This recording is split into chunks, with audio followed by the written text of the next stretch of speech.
Ao longo da história, casos sombrios de rituais macabros envolvendo crianças já foram registrados no Brasil. Em várias ocasiões, investigações policiais revelaram crimes brutais praticados sob a justificativa de cultos e crenças extremas. Mas e se houvesse uma substância associada a essas práticas? Você já ouviu falar de uma substância misteriosa chamada adrenocrome?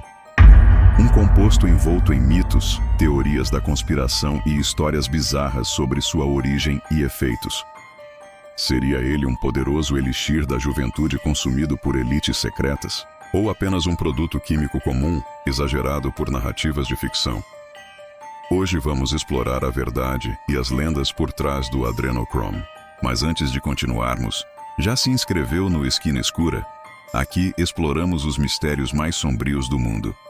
Se gosta de teorias e investigações obscuras, não deixe de apertar o botão de inscrever-se e ativar o sininho para próximos vídeos. Agora vamos aos fatos. Adrenocrome é um composto químico derivado da oxidação da adrenalina, um hormônio essencial para nossas reações de luta ou fuga. Esse composto já foi estudado na ciência médica, mas sem grandes descobertas. Diferente do que muitos imaginam, ele não tem efeitos psicodélicos ou rejuvenescedores. Na verdade, foi analisado por possíveis aplicações na coagulação do sangue, mas sem resultados significativos. Então, como essa substância virou o centro de tantas histórias bizarras? Os primeiros estudos sobre o adrenocrome surgiram no início do século XX. Cientistas da época estavam fascinados pelos efeitos bioquímicos da adrenalina e começaram a investigar o que acontecia quando essa substância se oxidava no organismo. Em relatórios médicos de meados da década de 1930, pesquisadores descreveram que o adrenocrome poderia causar efeitos no sistema nervoso central. Alguns chegaram a especular que ele estaria ligado a distúrbios mentais, como a esquizofrenia. Porém, em certos círculos, esses estudos tomaram um rumo mais sombrio. Pesquisadores relataram que a substância poderia ser encontrada em maiores quantidades quando indivíduos eram submetidos a altos níveis de estresse e medo extremo. Essa ideia logo gerou debates éticos e teorias perturbadoras sobre experimentos secretos conduzidos para entender melhor a substância. Mas esses estudos foram interrompidos, e os registros, com o tempo, desapareceram. O que restou foi um mistério, um enigma que alimenta a imaginação até hoje. Desde os tempos antigos, existem relatos de que poderosas elites recorriam a substâncias misteriosas para preservar juventude e vitalidade. Registros antigos sugerem que no Egito, na Roma Antiga e até na Idade Média, rituais envolvendo o sangue e o medo de vítimas eram realizados com a promessa de longevidade. Com o passar dos séculos, essas práticas se transformaram, mas a essência permaneceu: a busca pelo segredo da vida eterna. Alguns teóricos afirmam que o adrenocrome seria apenas a versão moderna dessas práticas, agora encobertas pela ciência e protegidas por grupos que controlam as informações. Atualmente, circulam teorias afirmando que elites poderosas extraem essa substância de crianças sequestradas, induzindo nelas níveis extremos de terror para aumentar a produção de adrenalina. Essa crença se fortaleceu em fóruns da internet e movimentos conspiratórios como o QAnon, que alegam que políticos e celebridades fazem parte dessa rede secreta. Mas há um detalhe importante: não existem provas concretas de que tais rituais aconteçam ou que o adrenocrome tenha os efeitos mágicos que lhe atribuem. No entanto, a história nos mostra que, mesmo sem evidências, algumas crenças persistem e ganham força. Então, o que faz essas teorias parecerem tão convincentes? As teorias da conspiração muitas vezes exploram medos profundos da sociedade, como o medo do desconhecido, da corrupção das elites e de conspirações governamentais. O caso do adrenocrome se encaixa perfeitamente nesse padrão. O conceito de uma substância extraída através do sofrimento ecoa histórias antigas de sacrifícios humanos e rituais proibidos, que sempre rondaram a história.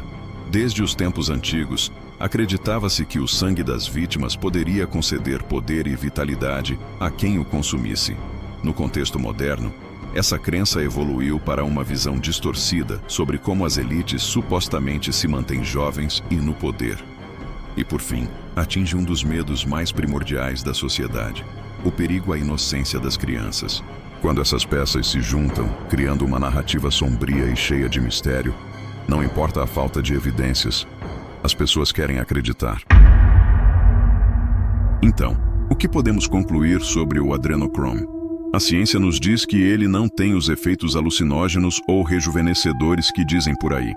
Ele não é uma droga poderosa e tampouco um segredo guardado por sociedades ocultas. Mas os verdadeiros monstros não são aqueles das lendas? São as pessoas que, ao longo da história, usaram e continuam usando o medo, a superstição e a dor alheia para justificar seu poder sobre os outros.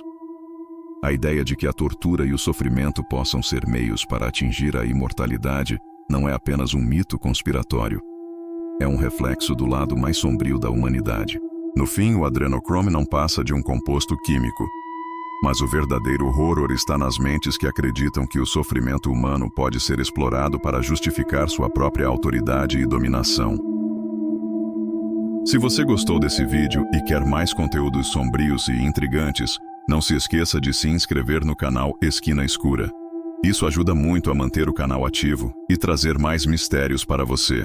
Deixe seu like e comente aqui embaixo o que você acha dessa teoria. Você acredita que há algo obscuro por trás do adrenochrome, ou tudo não passa de um grande mito? Nos vemos no próximo vídeo, na Esquina Escura. Observe com atenção o quadro que aparece na tela. Um menino está sentado, com os olhos fixos no vazio.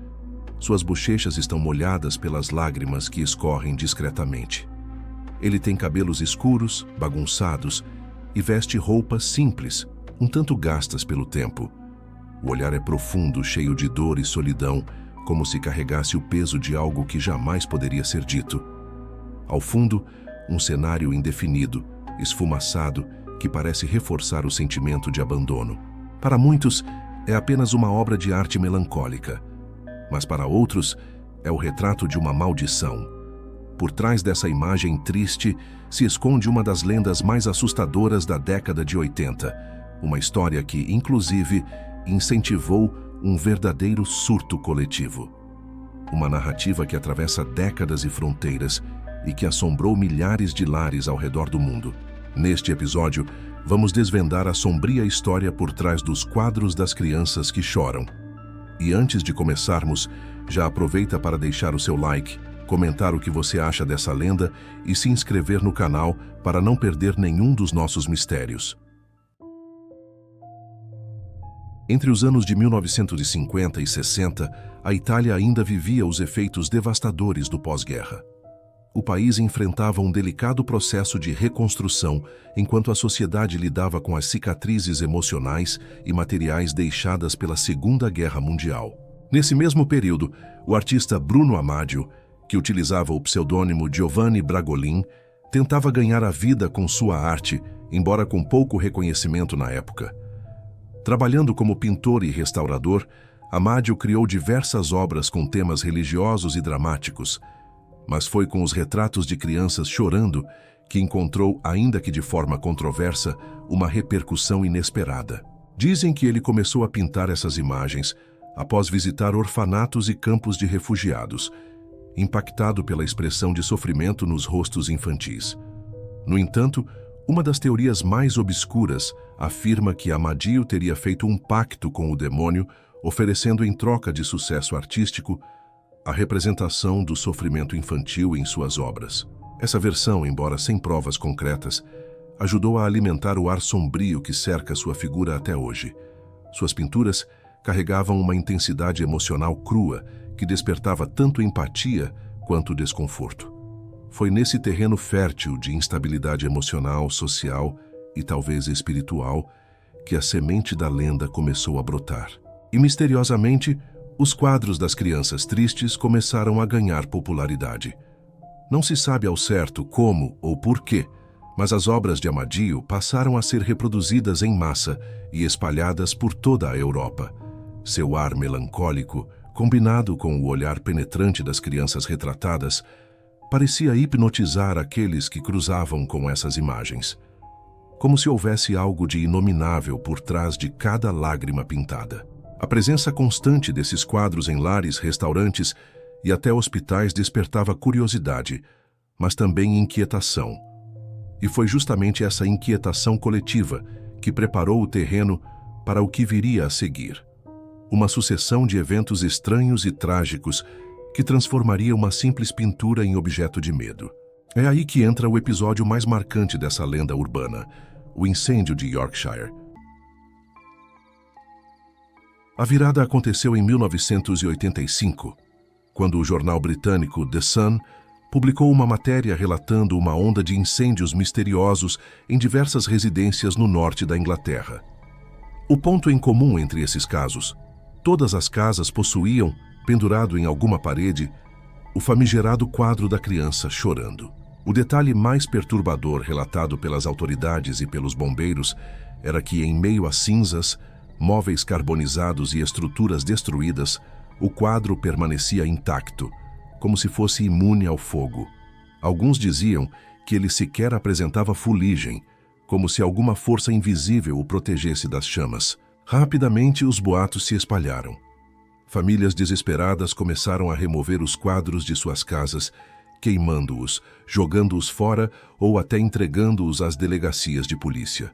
Em várias cidades, chegou-se a organizar queimas coletivas dos quadros em praças públicas, com vizinhos reunidos em torno do fogo, como se participassem de um ritual de purificação.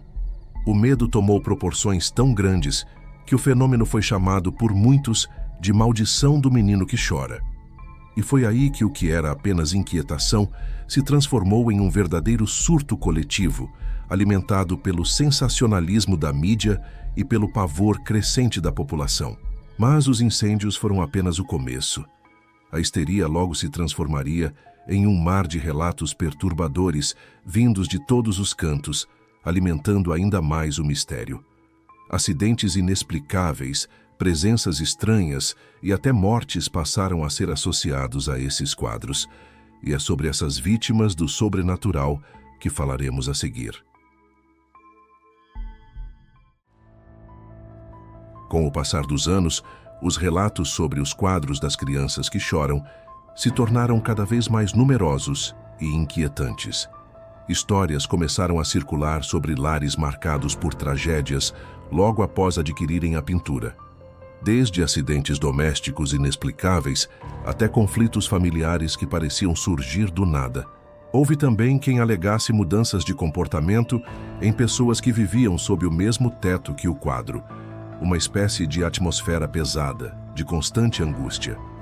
Não faltavam aqueles que juravam ter ouvido soluços ou choros infantis, vindos de onde o quadro estava pendurado, mesmo em casas vazias durante a madrugada.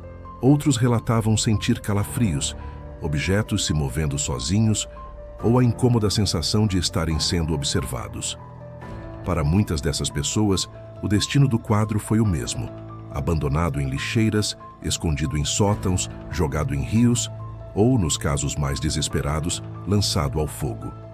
Essa onda de pânico pessoal e silencioso foi o que consolidou a reputação maldita da obra. E o mais perturbador é que, em meio a tantas histórias diferentes, uma pergunta pairava no ar: como uma simples pintura poderia desencadear tantos infortúnios? O autor Bruno Amadio foi questionado diversas vezes ao longo de sua vida sobre a origem das crianças retratadas em suas obras. No entanto, ele jamais ofereceu uma explicação concreta. Esse silêncio acabou se tornando um terreno fértil para o surgimento de inúmeras teorias e lendas. A mais difundida afirma que as crianças seriam órfãos que viviam em condições precárias no pós-guerra europeu, muitas vezes internados em abrigos religiosos ou instituições públicas. Um dos casos mais citados envolve um menino que, após posar para Amadio, teria morrido tragicamente em um incêndio dias depois. O suposto vínculo entre essa morte e a pintura seria, para muitos, a origem da maldição. Outra versão, ainda mais sombria, sugere que Amadio teria feito um pacto com o demônio, comprometendo-se não apenas a retratar, mas a espalhar sua presença através dos quadros. Segundo essa teoria, cada pintura serviria como um canal, uma espécie de portal silencioso, por onde uma entidade maligna poderia se manifestar nos lares.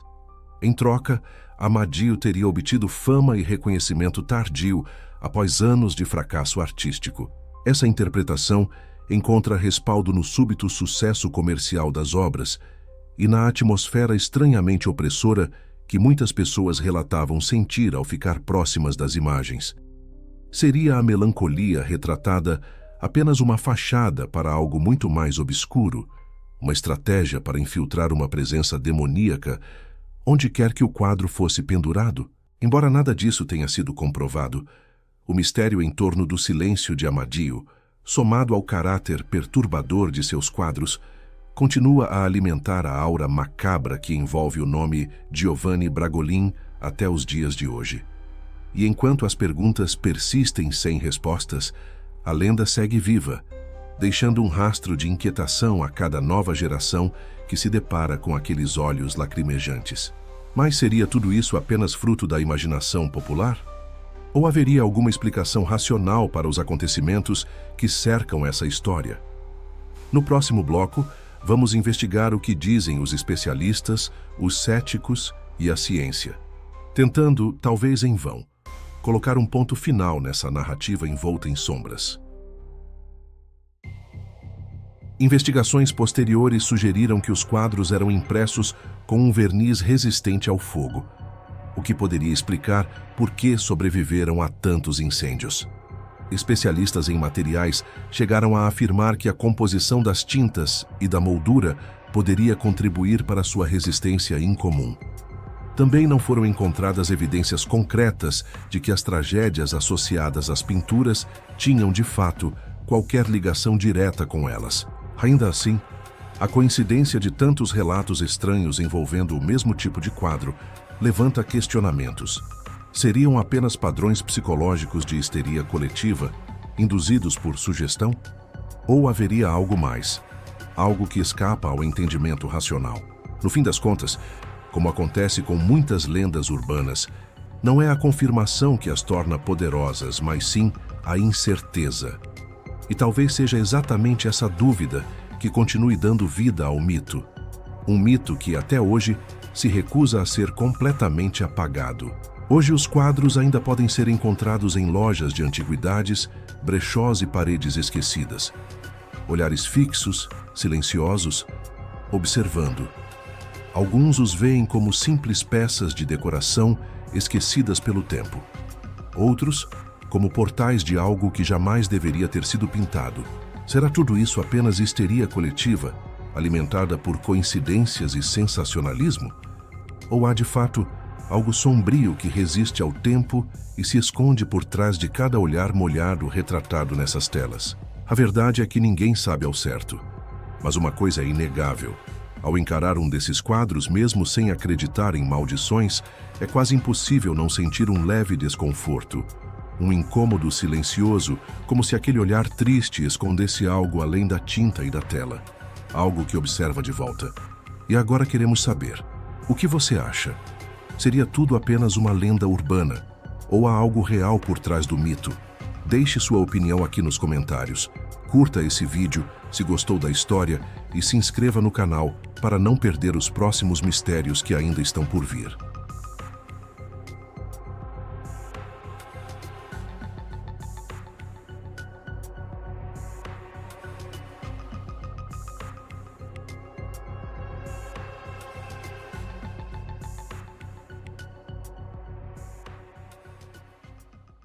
A maioria dos grandes acontecimentos da história da humanidade jamais foi registrada de forma precisa. Muitos deles aparecem apenas em documentos fragmentados, cujas informações só conseguimos validar porque são citadas em fontes diferentes, sem conexão entre si. A verdade é que a história antiga é envolta em incertezas. O tempo apaga os detalhes e, por isso, ainda temos dúvidas sobre como as pirâmides foram construídas, como era de fato a vida dos gladiadores e até mesmo sobre o que realmente aconteceu na crucificação de Jesus Cristo. Mas e se existisse um jeito de ver com os próprios olhos esses eventos perdidos? Um aparelho capaz de burlar as leis da física e mostrar imagens reais do passado. Pessoas, momentos históricos e grandes mistérios da humanidade ganhando vida diante de nós. E se eu te dissesse que uma câmera do tempo estaria escondida bem no coração do Vaticano?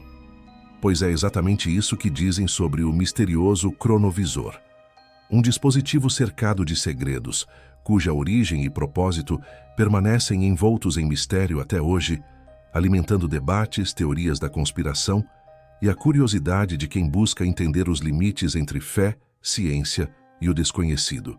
Antes de mergulhar nesse mistério, aproveita para deixar seu like, comentar o que você acha dessa teoria e, claro, se inscrever aqui no canal para não perder nenhum conteúdo obscuro como esse. O cronovisor seria um aparelho supostamente desenvolvido para permitir que seus usuários visualizassem eventos do passado, como se estivessem assistindo a uma gravação histórica ao vivo. Ele não transporta pessoas no tempo como nas histórias de ficção científica, mas funcionaria como uma espécie de televisão temporal, exibindo imagens e sons de momentos que já aconteceram. Imagine uma tecnologia tão avançada que, em vez de apenas ler sobre a história, você pudesse assisti-la em tempo real, com som, imagem e todos os detalhes preservados, como se uma câmera tivesse sido colocada ali, séculos atrás, registrando tudo. A proposta é absurda e fascinante ao mesmo tempo.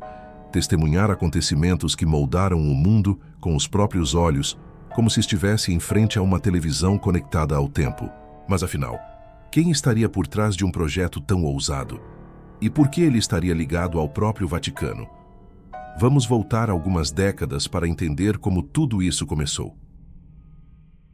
O principal nome por trás da história do cronovisor é o do padre Pellegrino Ernetti. Ele não era apenas um monge beneditino, mas também um respeitado físico e exorcista, conhecido por seu envolvimento em estudos científicos dentro da Igreja. O que torna sua figura ainda mais intrigante é justamente essa dualidade. Ernetti dominava tanto os conhecimentos místicos quanto os fundamentos da física moderna. Muitos acreditam que ele teria conseguido unir esses dois mundos, espiritualidade e ciência, para conceber um aparelho capaz de captar vibrações do tempo e transformá-las em imagens e sons. Uma espécie de ponte entre o invisível e o concreto, entre o passado e o presente. Ernetti alegava ter participado diretamente do desenvolvimento do cronovisor, liderando uma equipe secreta de cientistas. Sua reputação dentro do meio acadêmico e religioso acabou dando mais credibilidade à história, fazendo com que o suposto aparelho ganhasse destaque não apenas em círculos conspiratórios, mas também em jornais e publicações da época. Segundo ele, o dispositivo teria sido fruto de anos de pesquisa e colaboração com nomes de peso da ciência mundial, sempre com o aval, ou no mínimo, conhecimento, do alto escalão do Vaticano. O local onde o projeto teria sido desenvolvido também chama a atenção. O próprio Vaticano e o mosteiro de San Giorgio Maggiore, em Veneza, seriam os centros onde as pesquisas teriam acontecido em sigilo absoluto. A história do cronovisor começou a circular discretamente entre alguns círculos religiosos e acadêmicos entre os anos 1950 e 1960, mas foi apenas em 1972 que ganhou repercussão mundial. Isso aconteceu após uma matéria bombástica publicada no jornal italiano Domenica del Corriere, que trouxe o relato de Ernetti com todos os detalhes do funcionamento do aparelho, incluindo a suposta visualização da crucificação de Jesus. A partir daí, o nome do cronovisor se espalhou como um incêndio pelas páginas de jornais e pelas rodas de teóricos, alimentando ainda mais o mistério em torno da sua existência. Mas talvez o mais impressionante nem seja o que foi dito sobre sua criação, e sim aquilo que ele teria mostrado. Imagens do passado, registros históricos vívidos. O que exatamente os olhos do cronovisor teriam presenciado? Para entender isso, precisamos voltar um pouco e explorar quem realmente esteve envolvido nesse projeto secreto. Segundo Ernetti, o desenvolvimento do cronovisor contou com uma equipe altamente seletiva, formada por 12 cientistas escolhidos a dedo por sua expertise em diferentes áreas do conhecimento. Esses profissionais atuavam em segredo absoluto e muitos deles, segundo relatos, tinham conexões tanto com o meio acadêmico quanto com o militar. O que torna essa equipe ainda mais intrigante é que ela supostamente reunia não apenas físicos e engenheiros, mas também estudiosos da religião e do ocultismo, numa tentativa de unir ciência e espiritualidade na construção do dispositivo. A identidade da maioria desses cientistas nunca foi revelada, o que alimenta ainda mais o ar de mistério e conspiração em torno do projeto. Porém, há dois nomes citados como participantes do projeto: Enrico Fermi, ganhador do Prêmio Nobel e um dos criadores da energia nuclear, e Wernher von Braun, o famoso engenheiro aeroespacial que liderou o desenvolvimento dos foguetes tanto na Alemanha nazista quanto nos Estados Unidos, na NASA. A suposta participação desses dois cientistas reforça a ideia de que o cronovisor não era apenas uma teoria obscura, mas sim um projeto que, se verdadeiro, teria reunido mentes brilhantes com profundo conhecimento sobre ondas, energia e tecnologia de ponta. Embora nunca tenha havido confirmação oficial sobre o envolvimento deles, essa conexão é frequentemente usada para dar mais peso às alegações de Ernetti. Mas afinal, como funcionaria um aparelho tão fora da realidade científica convencional? O cronovisor era composto por 3 elementos principais, cada um com uma função essencial para o suposto funcionamento da máquina. Primeiro, havia um conjunto de antenas altamente sensíveis, projetadas para captar ondas eletromagnéticas e sonoras que estariam, segundo a teoria, flutuando pelo espaço desde que os eventos ocorreram. Essas ondas conteriam registros vibracionais do passado, como se o tempo deixasse rastros energéticos no espaço. Em seguida, essas ondas seriam processadas por um sistema complexo de controle de frequências capaz de sintonizar momentos específicos da história, como se fosse um dial de rádio girando até encontrar a estação certa, só que nesse caso, a estação era um momento específico no tempo. Por fim, todo esse processamento resultaria em imagens e sons exibidos em uma tela especial de visualização, onde os eventos históricos poderiam ser observados em tempo real. Era como assistir a um documentário sem câmeras, mas direto da fonte original, o tempo.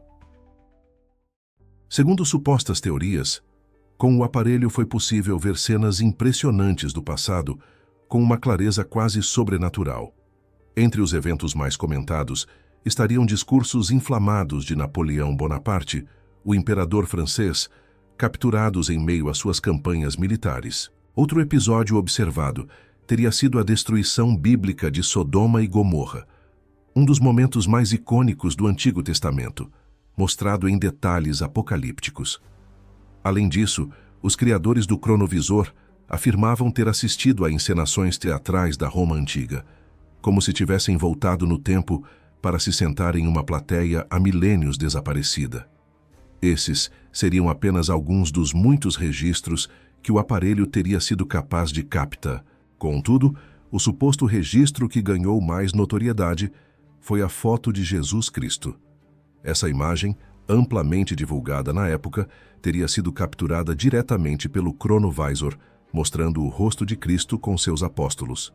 No entanto, não demorou muito para que surgissem questionamentos. Pesquisadores descobriram que a imagem era, na verdade, idêntica a um quadro, o que levantou suspeitas de que a foto tivesse sido forjada. Ainda assim, o debate continua até hoje. Teria sido uma coincidência, uma manipulação, ou uma tentativa de desacreditar algo que jamais deveria ter vindo à tona? O mais intrigante foi a confissão de que o cronovisor teria sido uma mentira. Perto do fim de sua vida, Padre Ernetti teria assinado um documento afirmando que toda a história do aparelho havia sido inventada por ele, como parte de uma espécie de experiência teológica ou para fins de evangelização. Essa declaração chocou a todos que acompanhavam o caso, colocando em xeque tudo o que havia sido dito até então. No entanto, essa confissão também é cercada de controvérsias. Muitos acreditam que ela tenha sido forjada ou feita sob algum tipo de coerção, talvez para proteger segredos mais profundos ligados à Igreja ou ao aparato tecnológico que ele ajudou a criar. Há quem diga que o próprio Vaticano teria incentivado essa retratação como forma de abafar um conhecimento que não deveria estar ao alcance do público. Essa reviravolta, longe de encerrar a discussão, só aumentou o fascínio e o mistério em torno do cronovisor. E se o aparelho realmente existiu, o que aconteceu com ele depois disso? Logo após as declarações ganharem o mundo, o destino do cronovisor se tornou um enigma ainda maior. Segundo alguns relatos, o próprio Vaticano teria confiscado o aparelho, considerando-o perigoso demais para permanecer em uso ou exposto ao público.